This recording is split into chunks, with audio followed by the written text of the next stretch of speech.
All right, hello everyone. Today we're taking on more segment relationships. So we're looking at the relationships between tangents, secants, and chords a little bit more. So the first one that we're coming up with is we're looking at, well, what happens when we have a tangent? So I have this nice tangent line right here, right, that touches the circle in one spot. So right here is the tangent segment. How does that relate to a secant? So this is my secant line. This is the whole secant segment. This is the outside portion of it. So I'm going to label it right here. This is the tangent segment. I'm just going to write that this is tan. Okay, because that's my tangent segment. And then I know for my secant, this part right here is my whole. And I know that this portion right here is my outside. So this is my whole secant segment. This is my external secant segment. It's the outside portion. So again, before I just tell you the relationship, I want to essentially prove it for you. So I'm going to draw a little circle off to the side, like so. Here's my circle. Okay, I'm going to draw in that tangent segment like so, and that secant segment like so. So I'm making this picture. Okay, and like I had you do before, I'm going to make two triangles out of it. So the first one that I'm going to do is I'm going to connect that point of tangency to this outermost point of contact with the circle, like this. So I'm focusing on this triangle right here that I have in green. And I'm going to draw that off to the side.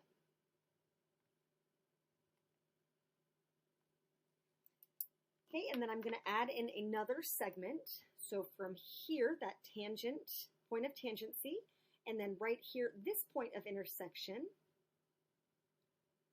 that secant pathway is making with the circle. So I'm focusing on this triangle that I've drawn in purple.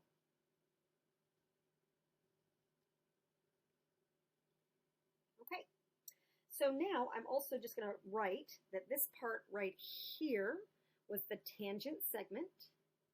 I'm going to abbreviate that as the tan.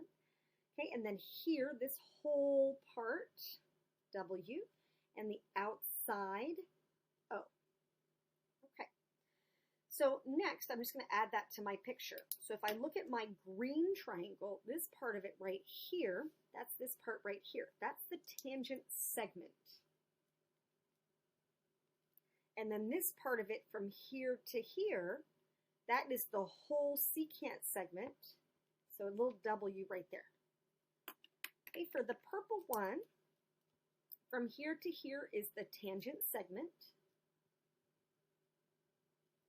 And then here to here is the outside portion of the secant segment. Okay, so I've labeled my parts. Okay, now I need to know, well, how do the angles relate? Because that's going to show me how my corresponding sides are going to sync up. So right here, this angle right here, that angle in that slot, that is the same angle for both of these triangles. So this angle has to be congruent to this angle. Whenever we are syncing something back up to itself, that is the reflexive property. Anything is going to be congruent to itself. Anything will match itself. Okay, so then if I look at this angle right here, let me give it a double tick mark. Stare at this angle for a moment. So this angle right here has, from here to here, has this intercepted arc, right? I may not know what it is, but I know it's going to be half of its intercepted arc from here to here. Now look at this angle right here with my pen, so right there. Do you see how that angle has the same intercepted arc? Right, it's that same arc from here to here. So the angle right here has this intercepted arc, and the angle right here has the same intercepted arc. So they have to be congruent. So if I add that to my picture, that's saying that this angle right here will sync up with this angle right here. If it helps you to mark that third angle, you can. It's not required, right? But we know that if we have two angles that match in our two different figures, that last angle, it has to match too. That third angle has to match. Okay, so when I'm syncing up my parts, I can see that this side right here, that tangent segment, it's in between my single tick mark and the one that's not marked. So that corresponds with this side right over here. Okay, and then here I can see that this whole part, it's in between my single and double tick mark side, so that would correspond to right up here. So again, I'm seeing that my triangles are similar by AA. So I know that my corresponding angles, they're all congruent. My corresponding sides, they're all proportional. They have the same ratio. That's what makes them similar. Similar is the same shape, but different sizes. So now that I've synced up all of my corresponding parts, I can say that the tangent segment here is to the outside portion, the outside portion of the secant segment, technically, the external secant segment, just as the hole here, the hole is to the tangent segment over here. So then when I cross multiply, I see that tangent segment squared is equal to the hole times the outside. So my tangent segment, let me write it in words, tangent segment, whatever its measure is, to the second power is going to be equal to the whole secant segment times its outside portion. So that is my formula here. Okay, let me slide it up. So now a few examples. So find each indicated measure. So here PQ is 8. So here to here is 8. QR here is 5. And QS is what I'm solving for. I'll call that X. So here again, it's going to be the tangent segment, I'm just going to abbreviate, squared, equals the whole times the outside. So my tangent segment is 8. So 8 squared is equal to the whole, which is X, times the outside portion, which is 5. So 64 equals 5X. Divide each side by 5. And we get that X is equal to 12 and 4/5. So the measure of QS is 12 and 4/5. If you wrote that as 12.8, no problem. Totally fine to write it as a decimal. Okay, over here in my second picture, we're told that NM, so here is 9, MQ, here is 6, and now we're solving for that tangent segment, which is X. So again, just laying out my structure, big structure girl, tangent segment squared equals the whole times the outside. So my tangent segment is what I'm solving for here. So X squared is equal to, well, my whole, I need to add the 6 and 9 together to make 15. So the whole is 15. And then the outside portion here is the 6. So I have X squared is equal to 90. Okay, and then from here, I see it's a quadratic equation, pretty basic. I can solve by taking the square root. So if I take the square root of each side, I know that this is really 9 times 10. So I'm going to get plus or minus, don't forget that it produces two solutions algebraically, 3 times the square root of 10. But again, we're applying it to be a measure, and if we're looking at a length, a distance, we're only interested in the positive. So our final answer will be positive 3 times the square root of 10, just like that. All right, the second relationship for today is looking at two chords.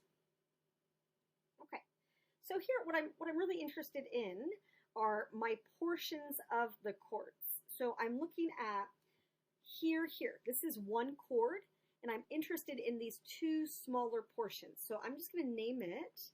This part is A, this part is B. And I know that A plus B, that makes up the entire chord. If I look at the other one, right, this is the whole chord, and I break it up into portions. I'm going to call this part C and this part D. And of course, I'm interested in how they're related. I'm going to prove that to you. So here again, let's draw another circle off to the side, and I'm going to draw in those two chords like that. And I'm going to label that this was A, this was D, this is C, this is B. Okay, and and then I'm going to add a segment here and a segment here. And I'm going to show you how those two triangles are similar. So I'm going to draw them off to the side. So I'm going to draw this one right here in green.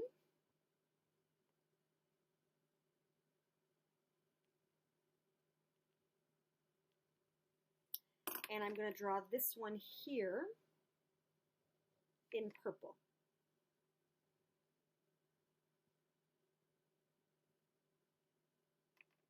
Okay, so now I need to look and see how can I connect their angles. Well, I know that these angles here and here, those are vertical angles. Vertical angles are always congruent. So I'm going to give a single tick mark here and here.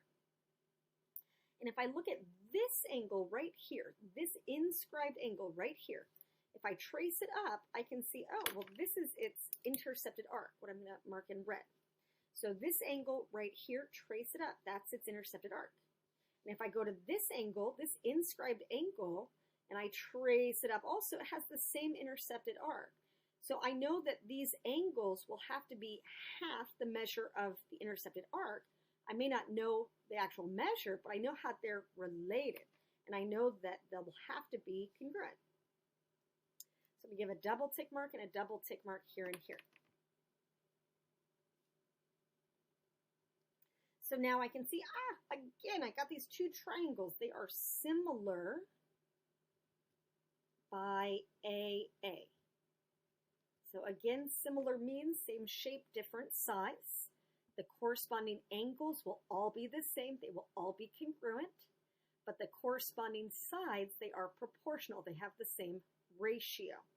So if I'm trying to sync up my corresponding parts, well, here I can say that A, right here, it's single to the unmarked angle, will sync up with C, single to the unmarked angle. Just as, right here, that single to double tick mark angle, right, that side will sync up, here's my single, double tick mark angles, will sync up to the B. So I can say that, well, A is to C, just as D is to B. And when I cross multiply, A times B equals C times D. And that is our last segment relationship. So if I go back to here, what that's doing is it's looking at my chord and it's looking at these two smaller segments and it's multiplying them. So it's taking their measures and multiplying. A times B will be equal to. So looking at this chord, looking at how it's broken into two smaller parts, and it's multiplying those segment measures. So over here, I'm looking at A times B is going to be equal to, over here, C times D. Okay, let's do a few example problems. So in example 2, find each indicated measure, round to the nearest hundredth, so 2 decimal spots. So let's label what it is that we're given. We're told that AE here is 5, and EC here is 1. Okay, ED is 1.5, and we want BE, that is X. So here I'm going to say that 1.5 times X is equal to 5 times 1. So really 1.5X equals 5. And I'm dividing each side by 1.5. So here I would get 3 1/3 for X. I'll take it. I'll always take a simplified fraction. If you wrote that as a decimal approximation, you just tell me that's 3.33 approximately, like that. No problem. Okay, next one. Here DF, so D to F, that is 13. H to F here is 4. H to E right here is 5. And we want G to H, I'll call that X. So one thing that I can see right away is, well, I always need the chord broken up into the two smaller portions. So if this whole part is 13, this part is 4, this part right here is 13 minus 4, so it has to be 9.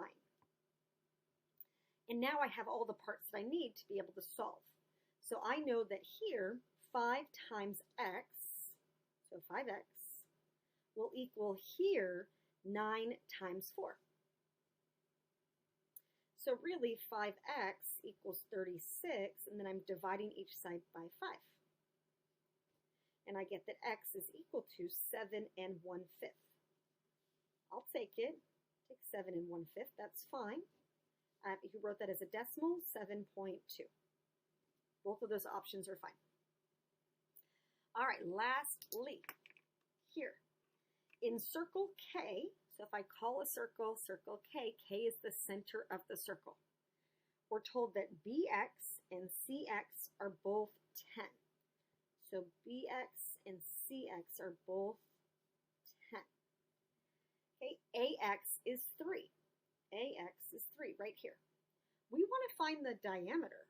So my diameter, that's always the longest chord I could ever draw inside of any circle, right? It has to pass through the center. So I know that here to here is really what I'm solving for. I'll call it X. So then I know that what I'm focusing on to solve is I'm looking at the full chord broken into the 2 smaller parts. So I'm good for this one. But over here, if I've defined this whole part as X, and this part here to here is 3, and I want to look at this portion here, what I have in purple, well, that's X take away 3. All right, so I have all of the smaller parts that I need. So if I start here, I could say that X minus 3 times 3. X minus 3 times 3 is equal to 10 times 10. Distribute. So I have 3x minus 9 equals 100. Add the 9 over. So 3x is equal to 109, 109. Divide each side by 3, and I should get 36 1/3, or about 36.33. I will take both of those options. Okay, one other question I typically get for this particular problem is I will have students who instead decide that this purple segment should be called X, which is fine. That's not a problem. So if you call this part X, and then you solve, and ultimately in the end you want the full diameter, you would solve for X, you would end up getting, let's see, you get 33 1/3, and you would just add on the 3 to get the full diameter, which would be 36 1/3. So that's an alternate way to do it. Typically what I like to do is I like to define what I'm trying to solve for as X, and then any other part, like here, case in point, if this whole diameter, what I'm solving for is X, then this part had to be X minus 3. Okay, I hope all of this makes sense. I hope you guys are doing well, and I hope you have a great rest of your day.